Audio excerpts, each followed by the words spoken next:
Railway station پر اداسی لیے ہوئے وہ منظر جب رفت واپسی کی راہ لے رہی ہے اور عصمت بھی بہت آزردگی کے ساتھ چھوٹی بہن کو خدا حافظ کہہ رہی ہے۔ ناول کے آج کی اس قسط کے دوسرے حصے میں آپ وہ منظر سنیں گے جب سہیل نے خالہ جان کے جاتے ہی اماں سے زاویہ کے لیے بات کی اور اماں کو زاویہ کے لیے منایا۔ آپ یہ سب جانیے ناول کے آج کی اس حصے۔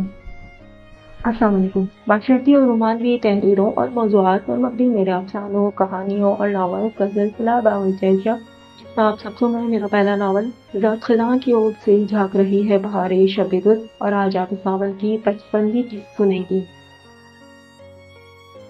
ہائے آپا جان، بڑی اداسی کے ساتھ آپ کے پاس سے جا رہی ہوں۔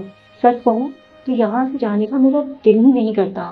آپ کے پاس آتی ہوں تو میرا دل آپ کے پاس لگ جاتا ہے۔ زندگی کی ساری سوچیں و پریشانیاں جانے کہاں چلی جاتی ہیں، اور یہاں آپ کے پاس آتی ہوں تو یہ سارا وقت بھی جانے کیسے گزر جاتا ہے، پتہ ہی نہیں چلتا۔ مہینہ دیر سے زیادہ کا وقت ہو گیا اور ذرا پتہ نہیں چلا۔ میں آپ کے پاس آئی تھی اور اب واپسی کی راہ لے رہی ہوں۔ رفت بھی کی بڑی بہن عصمت دی سے اداسی سے کہہ رہی تھی، رفت بھی میں تجھے کہہ رہی تھی نا، نہ جان، رک جا، مگر تجھے تو جانے کی جلدی تھی نا۔ عصمت دی نے آنکھوں کی نمی کو اپنی چادر سے صاف کیا۔ ہائے آپا جان، یہاں سے جلدی جاؤں گی تو جلدی واپس بھی تو آؤں گی نا، اس لیے تو آپا جان اس قدر جلدی جا رہی ہوں۔ ہائے آپا جان، آپ تو جانتی ہیں نا، آپ کے پاس آتی ہوں تو آپ کو چھوڑ کر واپس جانے کا جی ہی نہیں کرتا۔ بڑے اداس دل کے ساتھ یہاں سے واپسی کا سفر طے کرتی ہوں۔ ہاں رفت بھی صحیح کہتی ہو، اور اب میں ذرا جلدی ہی کوئی حل ڈھونڈ لوں گی۔ رفت بھی تم سے ایک عرصے سے یہی کہتی رہی، سامان سمیٹو اور یہاں میرے پاس چلی آؤ۔ رفت بھی میں تمہیں خود سے دور جاتے دیکھتی ہوں تو میرا دل ہی رکنے لگتا ہے۔ عصمت بھی سخت آزردہ تھی۔ ہائے آپا جان، اب کے آؤں گی تو جب تک آپ مجھے واپس جانے کا نہیں کہیں گی میں وہیں آپ کے پاس ہی رہوں گی۔ رفت بھی بہن کی اس اداسی کو دیکھ کے ذرا سا مسکرائی۔ رفت بھی میں تو تجھے کبھی بھی خود سے دور نہ کروں۔ ہائے میری اچھی آپا۔ عصمت بھی نے اپنی چھوٹی بہن کو بے اختیارانہ غصے لگایا تھا۔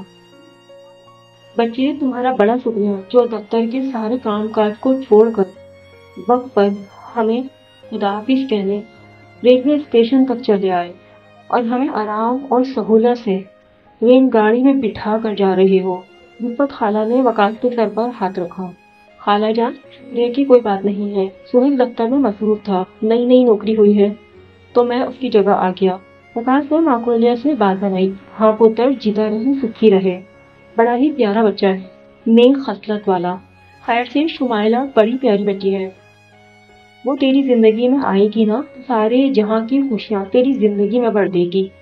رفت خالہ مسکرائی۔ جی خالہ، معدب سے انداز میں کہتے وقاص نے نظروں کو جھکایا۔ بس پتر، اب اپنی ماں کو بولا ذرا جلدی سے شمائلہ بیٹی کو بہو بنا کر گھر لے آئے، اور اتنا عرصہ تو اس رشتے کو طے ہوئے گزر گیا۔ خیر سے تم دونوں بچوں کی پڑھائی لکھائی مکمل ہو گئی اور تمہاری تو اچھی سی نوکری بھی ہو گئی، گھر میں ایسی کسی پریشانی کا ذکر بھی نہیں، اللہ کا دیا سب کچھ ہے، پھر شادی میں دیر کی بات کی، بس پتر فوراً بیاہ کر لے۔ رفت خالہ اسی طرح کہہ کے اس کی جانب دیکھ رہی تھی۔ جی خالہ جان۔ وقاص نے ان کی بات کے جواب میں سر کو بات میں ہلایا۔ بچے، اب کی باری آؤں گی تو تیرے سر پر صحرا سجا دیکھ کر ہی یہاں سے واپس جاؤں گی۔ رفت بھی محبت سے بولی۔ کیوں آپا جان؟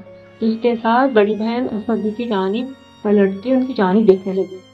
ہاں رفت بھی، بس تو دعا کر سب ساتھ خیریت سے ہو جائے، دونوں بچوں کی زندگی شاد اور آباد ہو جائے۔ آپ رفت بھی تو سفر میں جا رہی ہے اور سفر میں مانگی ہوئی دعائیں قبول ہوتی ہیں، بس تو ان دونوں بچوں کے واسطے بھی دعا کرنا۔ رفت بی کی جانب دیکھتے عصمت بی نے بڑے خیال سے انہیں کہا، ہائے آپا جان، آپ نے کہہ دیا ہے تو ضرور ہی دعا کروں گی، اور بلکہ اس گھر کے سارے ہی بچوں کے لیے دعا کروں گی۔ کیا آپا جان، اب اجازت ہے۔ اسٹیشن پر رفت بھی عصمت بی کے گلے لگ کر اب اجازت چاہ رہی تھی۔ دل بڑا ہی اداس تھا، آنکھوں میں دونوں بہنوں کی نمیاں جھلک رہی تھیں۔ اچھا آپا جان، اپنا بہت خیال رکھیے گا، ہم جلدی ملیں گے آپا جان۔ ہاں رفت بھی، انشاءاللہ، اللہ کی پناہ میں امان میں یہاں سے واپس جا اور اللہ کی پناہ اور امان میں جلدی واپس آ۔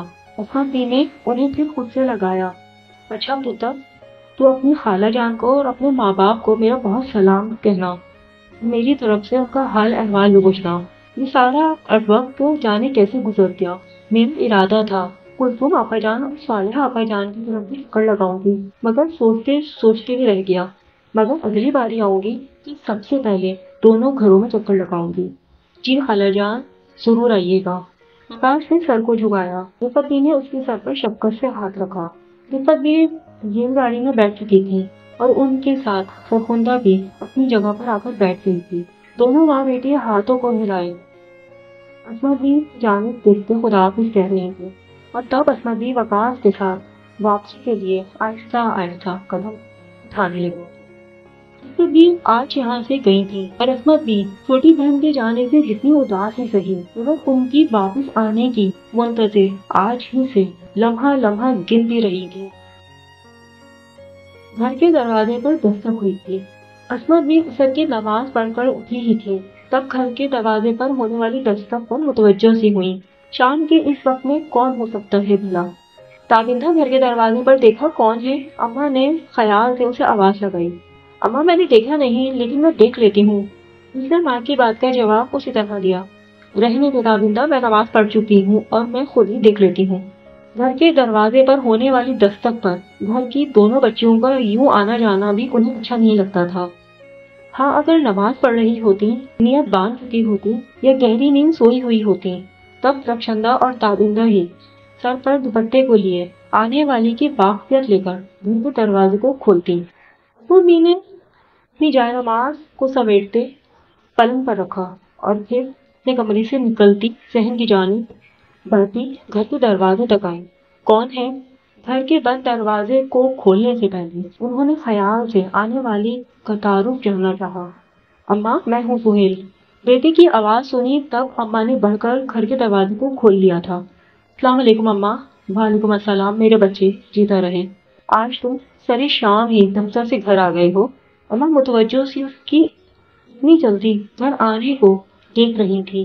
جی اماں، دفتر کا کام ذرا جلدی ختم ہو گیا تھا تو سب کو گھر جانے کا کہہ دیا۔ اس نے خیال سے بات بنائی۔ چلو اچھی بات ہے، تم تو صبح گھر سے نکلتے ہو تو رات گئے گھر لوٹتے ہو، سارا دن نوکری میں مصروف، روزی روٹی کی فکر میں ہلکان ہوئے رہتے ہو۔ اماں کو ہمیشہ سے اس کا خیال تھا۔ جب وہ اپنی تعلیم حاصل کر رہا تھا اور پڑھائی میں مصروف ہوتا، اماں تب بھی اس کی طرح فکر مند ہوئے رہتی، اور اب وہ نوکری کر رہا تھا، اماں بھی اس کے لیے ایسی ہی فکر مند ہوتی۔ اماں، میں نے سوچا آج شام کی چائے آپ کے ساتھ پی لوں گا۔ وہ اپنی موٹر سائیکل کو گھر کے اندر صحن میں لے آیا تھا۔ گھر کے کھلے ہوئے دروازے کو آہستگی سے بند کیا۔ ہاں ہاں میرے بچے، میرے کلیجے کے ٹکڑے، اب تو جلدی گھر آ گیا ہے تو ہم اکٹھے سب شام کی چائے پئیں گے، اور میں خود اپنے ہاتھوں سے چائے بناؤں گی اپنے بچے کے لیے۔ اماں خوشی سے نہال باورچی خانے کی جانب بڑھی۔ آج دوپہر میں کیا کھایا تھا؟ اماں کو خیال آیا تو پوچھنے لگی۔ اماں، آج دن میں کھانا نہیں کھایا، بس صبح کا ناشتہ کر کے گھر سے نکلا ہوں اور اب آپ کے ساتھ ہی شام کی چائے پیوں گا۔ اپنی شرٹ کے آستینوں کے بٹن کو کھولتے، آستینوں کو ترتیب سے طے کرتے کوہنیوں کی جانب کیا اور پھر سوتے موزے اتارنے لگا۔ ہائے میرے بچے، سارا دن کیسے بھوکا پیاسا سا دفتر کے کام کرتا رہا، میں ابھی اپنے بچے کے لیے کچھ کھانے کے لیے لے آتی ہوں۔ اماں سخت فرمان سے بیچ تک آئی تھی۔ تم منہ ہاتھ دھو لو۔ اماں نے پلٹ کر اس کی جانب دیکھا۔ جی اماں۔ سہیل نے چارپائی سے اٹھتے موٹر سائیکل کی چابی کو لٹکایا اور پھر منہ ہاتھ دھونے واش بیسن تک آ گیا۔ سہیل میرے بچے، دوپہر کا کھانا گرم کر دوں؟ اماں پوچھ رہی تھی۔ نہیں اماں، کھانے کا دل نہیں کر رہا، چائے کے ساتھ کچھ کھلا دیں، بس پھر ہم رات کا کھانا اکٹھے کھائیں گے۔ آج اماں سے سہیل کو زاویہ کے بارے میں بات کرنی تھی۔ وہ آج دفتر سے اسی لیے ہی جلدی گھر آ گیا تھا۔ اماں سے زاویہ کے لیے بات کرنے کا ارادہ خود سوچ کر آیا تھا، اور تو کوئی مسئلہ نہیں تھا، لیکن اماں اپنی خوشی سے رفت خالہ کی بیٹی کو بہو بنانے کا سوچی بیٹھی تھی، اور برسوں سے دبی ہوئی اس خواہش کو اپنے دل میں لیے بیٹھی چھوٹی بہن کے ساتھ دونوں بچوں کے رشتے کو طے کرنے کے بعد زاویہ کے لیے اماں کا راضی ہونا اتنا آسان نہیں تھا۔ اماں یوں بھی پرانے خیالات کی روایت پسند خاتون تھی، اور ایسے میں زاویہ کے لیے اماں کو راضی کرنا مشکل ہی تھا۔ اور پھر دوسری اہم وجہ یہ بھی ہو سکتی تھی کہ رخشندہ تابندہ دونوں بہنیں گھر میں بیٹھی تھیں۔ ایسے میں اپنی دونوں بہنوں کی شادی کی فکر اور انہیں گھر بسانے کی خواہش کے بجائے وہ خود اپنی شادی کے لیے تیار ہو گیا تھا۔ اماں کا فکر مند ہونا بنتا تھا، اور پھر سہیل کی اتنی اچھی نوکری بھی نہیں تھی، گزارے لائق ہی صحیح، مگر گھر کا چولہا چل رہا تھا۔ اماں کی پینشن اور اس کی تنخواہ سے اماں بہت سمجھداری کفایت شعاری سے سارے گھر کو خوب اچھی طرح چلا رہی تھی۔ رفعت خالہ یہاں سے واپس جاتی جب اماں کے ہاتھ پر رقم رکھ کر چلی جاتی، مگر رفعت خالہ کی رقم کو اگر ایک جانب کر دیا جائے تو سہیل کی معمولی سی تنخواہ اور اماں کی پینشن، ان دونوں سے اس گھر کے اخراجات کو، باورچی خانے کو چلانے کا سوچو، اور پھر زاویہ کی شادی کے بعد ہونے والے اخراجات اور ذمہ داریوں کا بڑھنا، یہ لازمی سی بات تھی، اور ظاہر سی بات ہے اماں ان سارے معاملات کو اس سے کہیں بہتر سمجھتی تھی، مگر وہ اماں کی جانب سے اٹھنے والے ان سارے سوالات اور نکات کے جواب میں خوب اچھی طرح سوچ چکا تھا۔ اماں فرش ٹوسٹ کھانے کا جی کر رہا ہے، وہ بنوا دیں۔ منہ ہاتھ دھوتے سارے وقت یہی سوچتا رہا، تولیے سے ہاتھ کو اور چہرے کو خشک کیا اور پھر اماں کی کمرے کی جانب آیا۔ اماں باورچی خانے میں چائے کو دم پر رکھ چکی تھی۔ ابھی کہہ دیتی ہوں، رخشندہ تابندہ دونوں مل کر بنا لیں گی۔ کیا بات ہے، کچھ سوچ رہے ہو؟ مجھے کچھ پریشان سے دکھائی دے رہے ہو۔ اماں اپنے کمرے میں آ کر پلنگ پر بیٹھی۔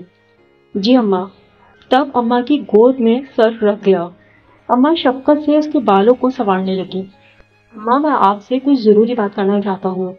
اماں آپ سمجھے میں اپنی زندگی کی سب سے بڑی خوشی اپنی اماں سے لینے جا رہا ہوں، اور اماں آپ نے میری کبھی کوئی بات نہیں ٹالی، بس اماں آپ آج بھی مجھے منع نہیں کیجیے گا۔ سہیل نے اماں کے دونوں ہاتھوں کو چوم لیا تھا۔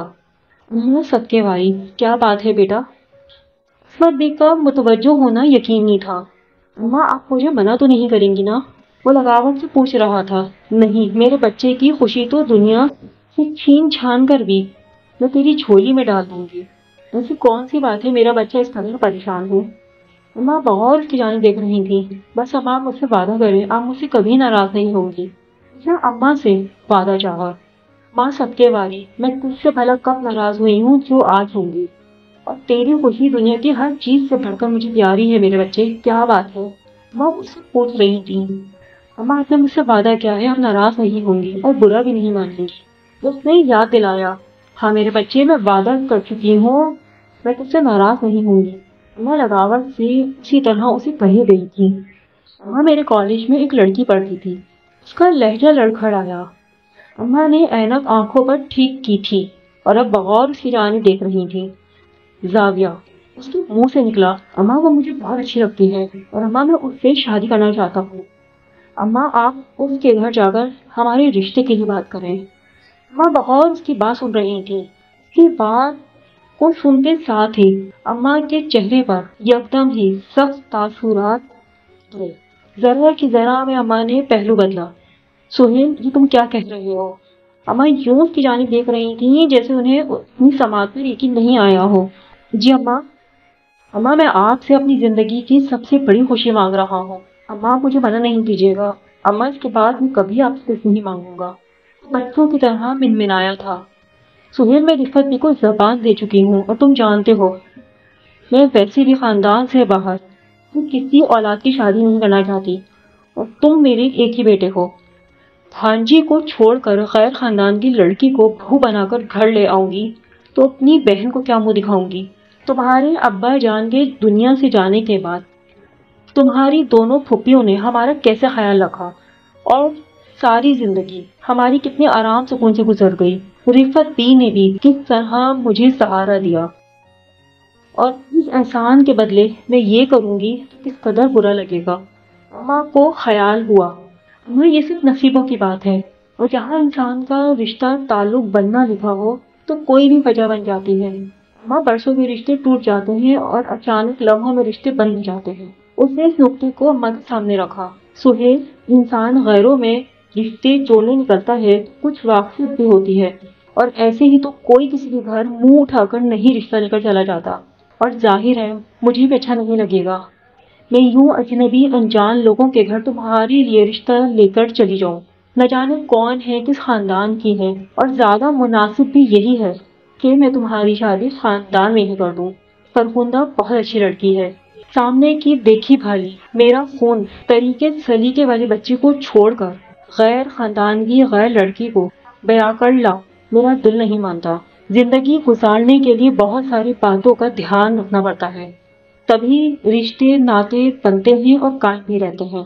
جس گھر میں ہم رہتے ہیں اصولی طور پر یہ کلثوم اور صالحہ دونوں کا حصہ بھی اس گھر میں بنتا ہے، مگر دونوں بہنوں اپنے اپنے حق سے خود ہی دستبردار ہو گئی اور یہ سارا گھر، اس کی چھت ہمیں دے دی جس میں ہم رہ رہے ہیں۔ اور ایسے ہی جب رفت بھی یہاں میرے پاس آتی ہے، اس قدر لے کر آتی ہے اور جاتی ہے تو ہر بار ہی رقم ہاتھ پر رکھ کر جاتی ہے۔ وہ میری چھوٹی بہن ہو کر مجھے اس قدر سمجھتی ہے، کیا میرا کوئی فرض نہیں بنتا ہے کہ اس کے اتنے سارے احسانات کا حق اس طرح ادا کروں کہ اس کی بیٹی کو اس گھر میں بیاہ کر لے آؤں؟ میں بیاہ کر اس گھر میں آئی تھی تو رشتے ناتوں کا رکھ رکھاؤ خوب ہی دیکھا، اور تمہارے ابا کے دنیا سے جانے کے بعد اللہ گواہ ہے میں کس قدر اپنائیت اور خلوص سے اس سارے کنبے کے رشتوں کو سنبھال کر بیٹھی ہوں۔ مجال ہے جو کبھی پہلوتی ہی بھی پڑتی ہو، اتنا اپنے کے لیے ہی سوچتا ہے، اور اگر انسان اپنوں کے لیے سب نہیں سوچے گا تو کس بات کی اپنائیت اور کس بات کا رشتوں کا بھرم اور مان رہ جائے گا۔ اور میں تو خود بھی یہی چاہتی ہوں تمہاری شادی فرخندہ کے ساتھ کروں، اور یہ زیادہ مناسب بات ہے۔ جب میری آنکھوں کے سامنے اتنی اچھی بچی ہے تو غیروں کی کیوں لے کر آؤں گی، اور جبکہ اس خاندان میں بھی ایک سے ایک اچھی لڑکی ہے۔ اماں کو اس کا کہنا اس کی بات ناگوار گزری تھی۔ اماں کی ساری باتیں ٹھیک ہیں، مگر اماں میں زاویہ سے شادی کرنا چاہتا ہوں۔ سے پھر اپنی بات کے جواب میں رٹ لگائی، سہیل تمہاری دو بہنیں ابھی اس گھر میں بیٹھی ہیں۔ اماں نے اسے یاد دہانی کروائی، ماں میں اپنی دونوں بہنوں کی ذمہ داریوں کو خود ادا کروں گا، اور اس گھر کی ساری ذمہ داری بھی میرے ذمہ ہے، لیکن اماں زاویہ کے گھر والے انتظار نہیں کریں گے۔ اماں آپ صرف رشتہ طے کر دیں اور پھر ہم رخشندہ تابندہ کی شادی کی بات ہی زاویہ سے شادی کے لیے بات کریں گے۔ ماں آپ جانتی ہیں نا، لڑکیوں کے رشتے آنے لگتے ہیں اور پھر گھر والے سوچنے لگتے ہیں۔ اماں زاویہ کے گھر والے بہت ہی پیسے والے لوگ ہیں، سمجھی گھر نہیں محل میں رہتے ہیں، اور اماں ان کے محل میں کسی چیز کی کوئی کمی ہی نہیں ہے، اور اماں وہ خود بھی بہت خوبصورت ہے۔ اماں اس حساب سے زاویہ کے ہزاروں رشتے آتے ہوں گے، اور اماں اس کے گھر والوں کو جیسے ہی کوئی اچھا رشتہ اس کے لیے پسند آ گیا تو وہ اس کی شادی کر دیں گے۔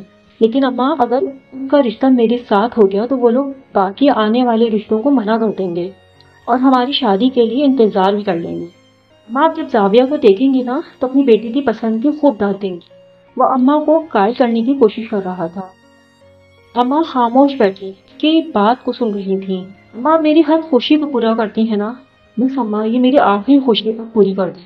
اس نے اب انہیں جذباتی طور پر قائل کرنا چاہا تھا۔ خدا نہ کرے میرے بچے تم ہزاروں خوشیاں دیکھو، خوب پھولو اور پھلو، کوئی اور وقت اور موقع ہوتا تو وہ کبھی بھی نہ سنتی، مگر سہیل ان کی ایک ہی نرینہ اولاد تھی، ان کا بیٹا، اور اپنی تینوں اولادوں میں سب سے زیادہ سہیل انہیں پیارا تھا۔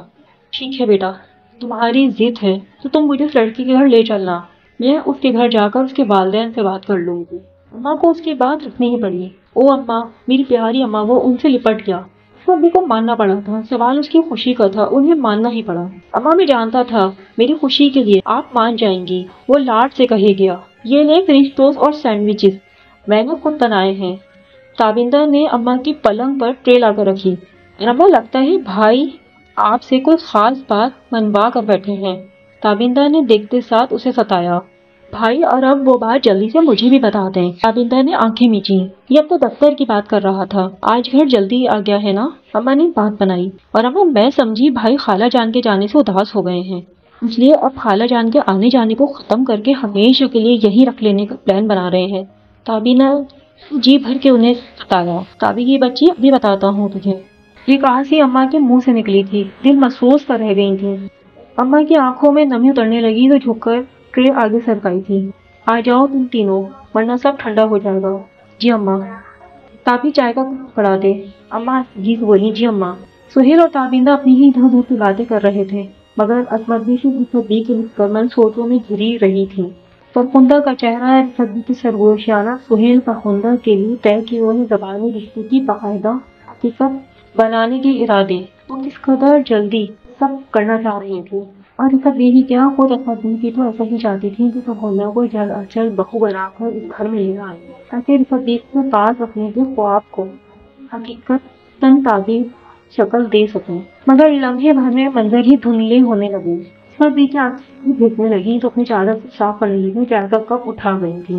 آپ کو میری کیسی لگی؟ اپنی رائے اور اپنی پسندیدگی کا اظہار ویڈیو کو لائک کر کے، چینل کو سبسکرائب کر کے، بیل آئیکن کو پریس کر کے، ویڈیو کو شیئر کر کے ضرور کیجیے۔ آسمان پر پہلے کوزے قزح کے بکھرے ہوئے رنگ قدر بھلے صورت دکھائی دیتے ہیں، ایسے ہی آپ کی ذات سے وابستہ آپ کے اپنے ہیں، آپ کے خون کے رشتے ہیں، اور جس لمحے میں آپ اپنوں کے ساتھ ایک دوسرے کے ساتھ گزارتے ہیں، وہ لمحے انہی کوزے قزح کے خوبصورت رنگوں کی طرح ہماری زندگی، ہمارے رشتوں، ہماری یادوں کے لیے بھلے اور خوبصورت بن کر رہ جاتے ہیں۔